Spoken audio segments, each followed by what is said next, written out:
जी अस्सलाम वालेकुम दोस्तों। अच्छा जी, अभी मैंने नुस्खा बयान किया है शुगर के मुतलका कमर ज़मान भट्टी साहब के नाम किया है। अभी उनकी फरमाइश पे दूसरा नुस्खा है जो कि दर्दों के लिए है, जोड़ों की दर्दों, रही वा गंठिया, अरकुल निसा, मोरे का दर्द, पूरे जिस्म की दर्द, और हाथ पाँव टेढ़े हो जाना, उनके लिए नुस्खा आसान है, मुश्किल नहीं है।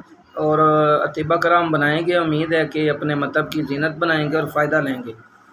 तो करना आप लोगों ने ऐसे है कि आपने सिंबल फार ले लेना है, यही बाज़ारी लेना है, कोई कानी लेने की ज़रूरत नहीं है। ये 1 पाव सिंबल फार ले लें, इसको खरल कर लें और 2.5 लीटर शीर मदार आपका लगना है। 2.5 लीटर आँख का दूध, थोड़ा थोड़ा आँख का दूध डालते जाएं, खरल करते जाएं। आधा जो है ना शीर मदार यानी 1.25 लीटर वो खरल में पिला दें। उसके बाद रेजंतर प्याला रख के ये सिंबल फार उसमें डाल लें और 1 पाव शीर मदार ऊपर से डाल के इसको पकाएं। इसी तरह से पाव पाव करके 5 पाव जो 1.25 लीटर बाकी है वो भी लगा दें।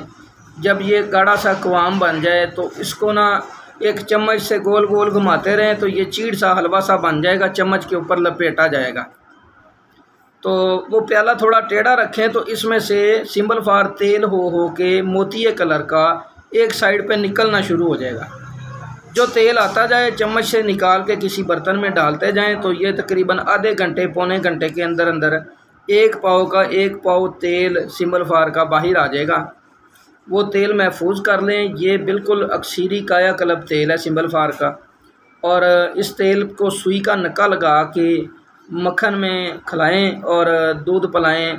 इलायची सौंफ डाल के काट लें दूध, और देसी शहद और देसी घी का 1 चम्मच डाल के तो उसके साथ ये दें। यानी कि बदरका अच्छा होना चाहिए इसके साथ। तो ये सिंबल फार जो है ना जी 3-3 दिन के वक्फे से 2 से 3 हफ्ते इस्तेमाल करवाएं तो टेढ़े हाथ पाँव भी इंशाल्लाह सीधे हो जाते हैं इससे। तो ये बड़ा अक्सीरी नुस्खा है और ये कीमिया में भी काम करता है। जो दोस्त आगे काम लेना जानते हैं या समझ रखते हैं वो अपनी समझ से काम ले सकते हैं। ये कायमुन नार सिंबल फार का तेल है, जारी और अगवासी है जी। कमर ज़मान साहब के नाम ये दूसरा नुस्खा जी, दुआ में याद रखिए। अस्सलाम वालेकुम।